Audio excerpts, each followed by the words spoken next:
मुंबई में मुकेश अंबानी के घर के बाहर विस्फोटक मामले में लगातार नए खुलासे हो रहे हैं। एनआईए के हाथ एक और सुराग लगा है। एनआईए सूत्रों के हवाले से जानकारी मिली है, 25 फरवरी को अंबानी के घर के करीब मिले स्कॉर्पियो कार के पीछे जो इनोवा कार चल रही थी, उसे सचिन वाजे चला रहे थे। इतना ही नहीं, स्कॉर्पियो और इनोवा चलाने वाले लोग सचिन वाजे की टीम की क्राइम इन्वेस्टिगेशन यूनिट के अधिकारी थे। 25 फरवरी को स्कॉर्पियो पार्क करने के बाद इनोवा कार से ही सचिन वाजे और क्राइम इन्वेस्टिगेशन यूनिट के 2 और अधिकारी मुलुंड टोल प्लाजा से होते हुए गुजरे।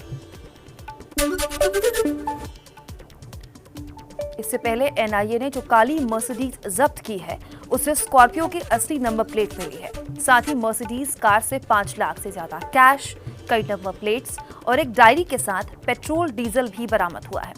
एनआईए ये कह रही है कि ये मर्सिडीज कार एपीआई सचिन वाजे की हो सकती है।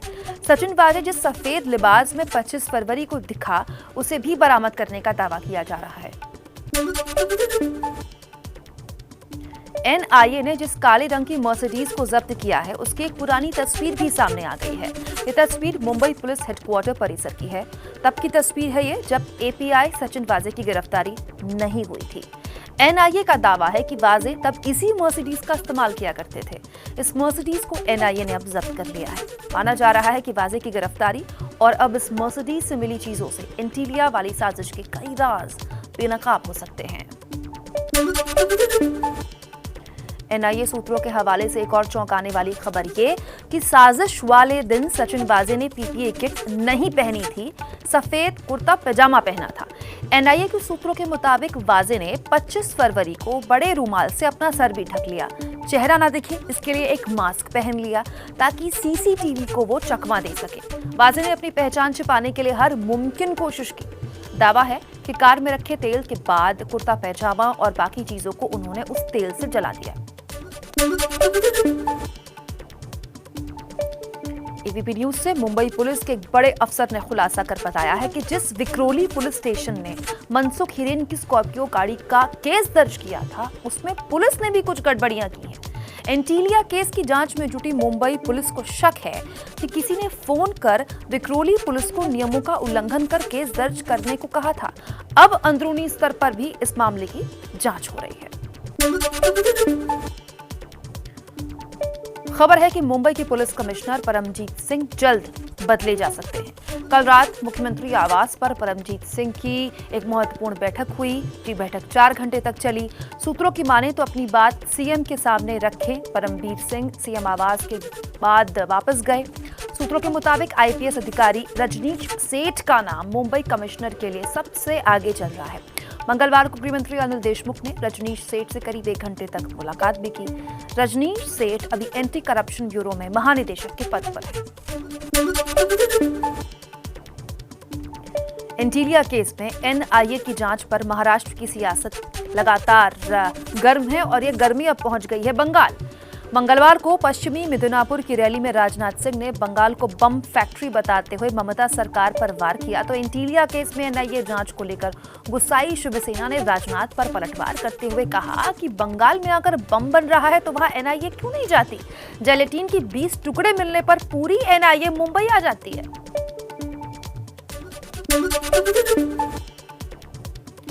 ममता के जख्मी होने की घटना पर चुनाव आयोग ने जवाब दिया है। इलेक्शन कमीशन ने ममता बनर्जी के साथ हुई दुर्घटना को लेकर एक बिंदु का पूरा ब्यौरा दिया है। इलेक्शन कमीशन ने ममता के जख्मी होने का कारण सुरक्षा कर्मियों में सामंजस्य की कमी बताया। साथ ही ये भी कहा गया है कि ममता बनर्जी को Z+ कैटेगरी की सुरक्षा मिली हुई है और उनको भी बुलेट प्रूफ गाड़ी में बैठना चाहिए था, लेकिन घटना के दिन वो बुलेट प्रूफ गाड़ी में बैठी नहीं थी। बंगाल चुनाव में आज 2 बड़ी हलचल रहने वाली है। एक तरफ ममता बनर्जी घोषणा पत्र जारी कर सकती हैं। चोट लगने के बाद रिलीज किए गए आधिकारिक गाने में टीएमसी ने बंगाल में बेटी का दांव खेला है। अब आज शाम 5 बजे टीएमसी घोषणा पत्र जारी कर सकती है। इससे पहले 9 मार्च को कोलकाता में आग लगने और 11 मार्च को ममता के चोटिल होने की वजह से घोषणा पत्र का ऐलान पहले ही 2 दफा टल चुका है। दिल्ली में बीजेपी केंद्रीय चुनाव समिति की बैठक आज शाम होने वाली है। बैठक में बंगाल के लिए बाकी रह गए उम्मीदवारों के नाम तय हो सकते हैं, जबकि उससे पहले सुबह 11 बजे बीजेपी अध्यक्ष जेपी नड्डा के आवास पर कोर कमेटी की बैठक हो सकती है। बंगाल में चुनावी सरगर्मी को देखते हुए पीएम मोदी के प्रचार कार्यक्रम में बदलाव किया गया है। पीएम मोदी को पहले ही मैदान में उतरना पड़ रहा है। बीजेपी के सबसे बड़े चेहरे प्रधानमंत्री मोदी अब 2 दिन पहले ही प्रचार शुरू करने वाले हैं। पीएम मोदी कल पुरुलिया से प्रचार शुरू करेंगे। पहले ये रैली शनिवार को होनी थी। इसके बाद पीएम 20 मार्च को खड़गपुर, 21 को बांकुरा और 24 मार्च को कांटी मिदनापुर में रैली करेंगे। पीएम मोदी की 20 रैलियां होनी है। कल पुरुलिया में बीजेपी के रथ को निशाना बनाया गया, जिसके बाद बीजेपी टीएमसी पर फिर हमलावर है। दरअसल बीजेपी ने अंबेडकर सम्मान यात्रा के लिए ये यंत्र तैयार किया था। बीजेपी आरोप लगा रही है कि ममता के भतीजे अभिषेक बनर्जी की रैली के बाद ही टीएमसी समर्थकों ने रथ पर हमला कर दिया। बीजेपी का आरोप है कि टीएमसी कार्यकर्ताओं ने रथ में सवार ड्राइवर और दूसरे लोगों के साथ मारपीट भी की है, जबकि टीएमसी इन तमाम आरोपों को बेबुनियाद बता रही है। प्रचार के लिए मिदनापुर पहुंचे रक्षा मंत्री राजनाथ सिंह ने गांगुली की तारीफ में कसीदे पढ़ दिए और बंगाल की जनता को ये बताना भी नहीं भूले कि वो भी दादा के दीवाने हैं। दरअसल पिछले काफी दिनों से गांगुली को बीजेपी में शामिल करने की चर्चाएं चल रही हैं, लेकिन सौरभ गांगुली ने अपने पत्ते अब तक खोले नहीं हैं। बीजेपी ने अभी चौथे चरण के लिए लिस्ट जारी की है, यानी 4 चरण के उम्मीदवारों के नाम अभी भी बाकी हैं और गांगुली के शामिल होने की गुंजाइश है। बंगाल चुनाव में बीजेपी अध्यक्ष जेपी नड्डा ने पिछड़े वर्ग को लुभाने के लिए नया दांव खेला। कोतुलपुर में नड्डा ने कहा कि ओबीसी वर्ग में पिछड़े हिंदू शामिल होंगे।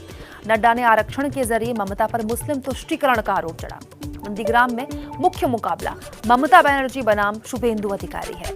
नड्डा का ये बयान दरअसल बंगाल के उस आवाज को उठाने के लिए है जो अब तक दबी हुई थी या फिर दबी आवाज की तरह ही सुनाई देती थी। मौजूदा बंगाल में ओबीसी आरक्षण में करीब 66% हिंदू जातियां हैं। बीजेपी तो लगातार ममता सरकार पर हमलावर है ही, अब कांग्रेस भी बहती गंगा में हाथ धोने लगी है। बंगाल कांग्रेस अध्यक्ष अधीर रंजन चौधरी ने ममता सरकार पर गर्ल ट्रैफिकिंग का बड़ा आरोप लगा दिया। अधीर रंजन चौधरी ने कहा कि कोयले और गाय की तस्करी के साथ बंगाल में मां, बेटी और बहनों की भी तस्करी की जाती है। अधीर रंजन चौधरी ने बंगाल की सत्तारूढ़ पार्टी और नौकरशाही पर तस्करी का आरोप लगाया और कहा कि इसीलिए कोई पकड़ा नहीं जाता। बंगाल में ओवैसी की ताकत जमीर हसन ने पार्टी छोड़ दी है। जमीरुल अब इंडियन नेशनल लीग की बंगाल इकाई को खड़ा करेंगे। जमीरुल ही AIMIM की पश्चिम बंगाल शाखा के अध्यक्ष थे। अब उनकी नजदीकी टीएमसी के साथ बताई जा रही है। सूत्रों की माने तो ओवैसी की अब्बास सिद्दीकी से दोस्ती की वजह से AIMIM के स्थानीय नेता अब नाराज चल रहे थे। अब्बास सिद्दीकी पश्चिमी बंगाल के फुरफुरा शरीफ दरगाह में पीरजादा हैं। अब्बास सिद्दीकी ने कांग्रेस के साथ गठबंधन किया है।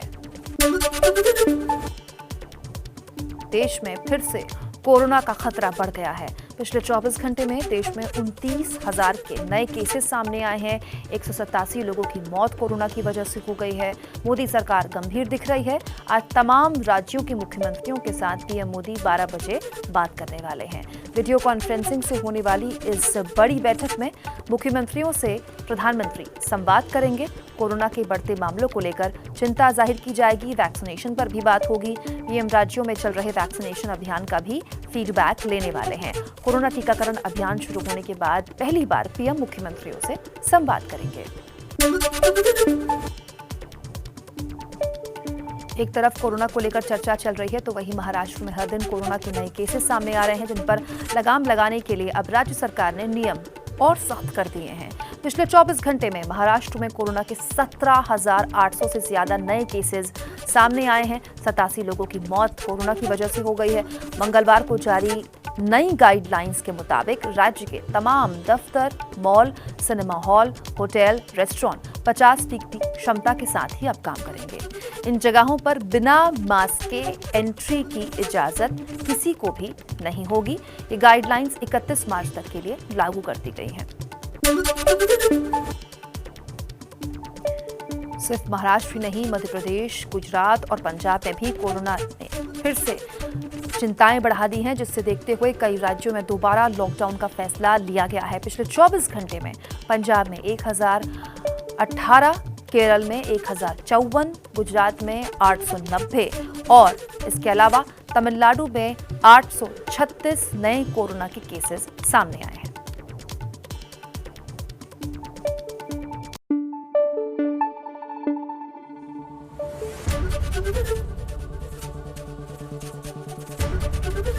एबीपी न्यूज आपको रखे आगे।